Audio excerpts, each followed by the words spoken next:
बाळाचा जन्म झाल्यानंतर पहिल्या आठवड्यात बाळाचं वजन हे 5 ते 10% कमी होतं. हे नॉर्मल आहे की काही धोक्याचं लक्षण? नमस्कार, मी डॉक्टर स्मिता पाटील. बाळ जन्माला आल्यानंतर पहिल्या आठवड्यात बाळाचं वजन हे 5 ते 10% तर कधी-कधी 15 ते 20% कमी होतं. तर हे बहुतांश वेळा नॉर्मल असतं. मग पहिल्या आठवड्यात बाळाचं वजन कमी होण्यामागचे वैज्ञानिक कारण कोणते? तर चला जाणून घेऊया. एक, एक्स्ट्रा पाणी बाहेर येतं. बाळ जेव्हा आईच्या पोटामध्ये असतं तेव्हा बाळाच्या शरीरामध्ये पाणी, त्यालाच फ्लुइड असे म्हणतो, हे जास्त प्रमाणात असते. परंतु जन्मानंतर मात्र हे पाणी शी, लघवी आणि श्वसनावाटे बाहेर येते आणि त्यामुळे देखील बाळाचं वजन कमी होतं. 2. सुरुवातीच्या पहिल्या 2 ते 3 दिवसात बाळाचं मिल्क इंटेक कमी असतं.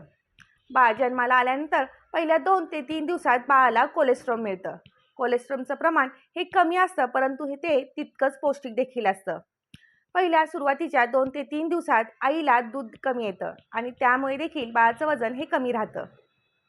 3. मेकोनियम.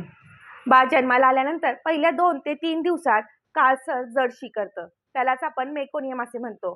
त्यामुळे देखील बाळाचं वजन हे कमी राहतं. 4. नवीन वातावरणाशी जुळवून घेणं. 9 महिने बाळ आईच्या पोटामध्ये असतं, परंतु जेव्हा बाळाचा जन्म होतो तेव्हा आजूबाजूच्या नवीन वातावरणाशी जुळवून घेण्यास बाळाला वेळ लागतो.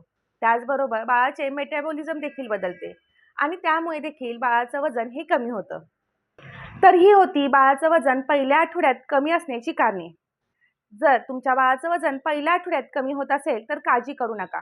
परंतु जर 15 ते 20 दिवसानंतर देखील बाळाचं वजन वाढत नसेल, बाळ दूध पित नसेल, बाळ सुस्त दिसत असेल किंवा बाळ लघवी करत नसेल, तर मात्र तुमच्या बाळरोग तज्ज्ञाचा सल्ला ताबडतोब घ्या. तुम्हाला देखील तुमच्या बाळाचं वजन वाढवायचं असेल तर याचा डिटेल व्हिडिओ मी माझ्या YouTube चॅनलवर अपलोड केला आहे. त्याची लिंक मी खाली देत आहे. नक्की चेकआउट करा.